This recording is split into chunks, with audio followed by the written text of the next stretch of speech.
ശബരിമല സ്ത്രീ പ്രവേശനവുമായി ബന്ധപ്പെട്ടുള്ള പുനഃപരിശോധനാ ഹർജികളിൽ സുപ്രീം കോടതിയിൽ നാളെയും വാദം തുടരും. 2018 വിധി തെറ്റായിരുന്നുവെന്ന് കേന്ദ്ര സർക്കാർ ഇന്ന് കോടതിയെ അറിയിച്ചിരുന്നു. സാമൂഹിക തിന്മ മതാചാരമായി മുദ്രകുത്തപ്പെട്ടിട്ടുണ്ടെങ്കിൽ അത് തിന്മയാണോ അനിവാര്യമായ മതാചാരമാണോ എന്ന് തിരിച്ചറിയാനാകുമെന്ന് ഭരണഘടനാ ബെഞ്ചിലെ ഏക വനിതാംഗം ജസ്റ്റിസ് BV നാഗരത്ന പറഞ്ഞു.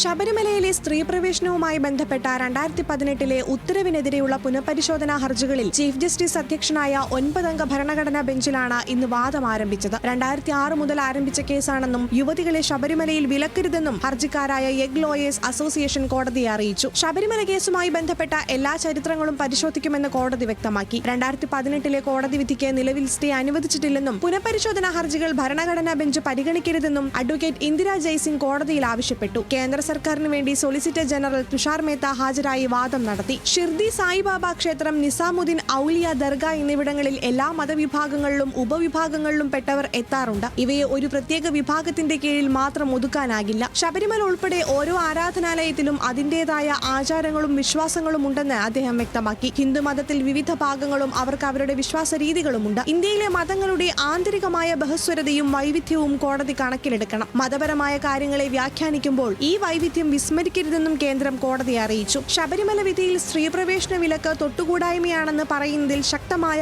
എതിർപ്പുണ്ടെന്നും ഭരണഘടനയുടെ ആർട്ടിക്കിൾ 17 ലംഘനമാണെന്നും SG വാദിച്ചു. പ്രായത്തിന്റെ അടിസ്ഥാനത്തിൽ മാത്രമാണ് സ്ത്രീ പ്രവേശനത്തിന് വിലക്ക്. അയ്യപ്പ ക്ഷേത്രങ്ങളിൽ സ്ത്രീകൾക്ക് സാർവത്രികമായ ഒരു ഒഴിവാക്കലുമില്ലെന്നും ശബരിമലയിലെ നിയന്ത്രണം അവിടെയുള്ള പ്രതിഷ്ഠയുടെ സവിശേഷ സ്വഭാവം മൂലമാണെന്നും SG അറിയിച്ചു. കേസിൽ നാളെയും കേന്ദ്രത്തിന്റെ വാദം തുടരും. Legal desk, news Malayalam.